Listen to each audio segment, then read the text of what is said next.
ನಮಸ್ತೆ.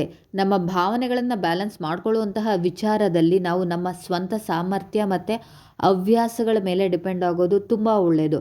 ಅಂತ ಹೇಳಿದರೆ ನಮಗೆ ಕೋಪ ಬಂದಾಗ, ಬೇಜಾರಾದಾಗ, ದುಃಖಕ್ಕೊಳಗಾದಾಗ ಇಂತಹ ಸಂದರ್ಭದಲ್ಲಿ ನಾವು ಯಾವಾಗಲೂ ಕೂಡ ಹೊರಗಿನ ವಿಚಾರ ಮತ್ತು ವ್ಯಕ್ತಿಗಳ ಮೇಲೆ ಡಿಪೆಂಡ್ ಆಗಿದ್ದರೆ, ಆ ವ್ಯಕ್ತಿಗಳು ಬದಲಾದಾಗ, ಸಮಯ ಸಂದರ್ಭಕ್ಕೆ ಅನುಗುಣವಾಗಿ ನಮ್ಮಿಂದ ದೂರ ಆದಾಗ, ಸ್ವಾರ್ಥ ತುಂಬಿರೋ ಈ ಪ್ರಪಂಚದಲ್ಲಿ ಡಿಪೆಂಡ್ ಆಗಿಬಿಟ್ರೆ ಕೈಗೊಂಬೆ ಆಗೋ ಸಾಧ್ಯತೆ ಕೂಡ ಇರುತ್ತೆ.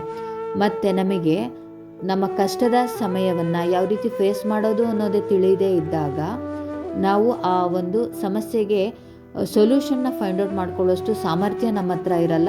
ಜೊತೆಯಲ್ಲಿ ಆ ವ್ಯಕ್ತಿ ಮತ್ತು ಆ ಒಂದು ಸಂದರ್ಭವನ್ನು ದೂಷಿಸ್ಕೊಂಡು ನಮಗೆ ಮತ್ತಷ್ಟು ಕಷ್ಟ ಕೊಟ್ಕೋತೀವಿ. ಸರಿಯಾಗಿ ನಾವಿಲ್ಲಿ ಅರ್ಥ ಮಾಡ್ಕೊಳ್ಬೇಕಾಗಿರೋ ವಿಚಾರ ಏನು ಅಂತ ಹೇಳಿದ್ರೆ, ಯಾವಾಗಲೂ ಕೂಡ ನನ್ನ ಜೊತೆಯಲ್ಲಿ ಇರಬಹುದಾದ ಒಬ್ಬ ವ್ಯಕ್ತಿ ಅಂತ ಹೇಳಿದ್ರೆ ಅದು ನಾನು ಮಾತ್ರ.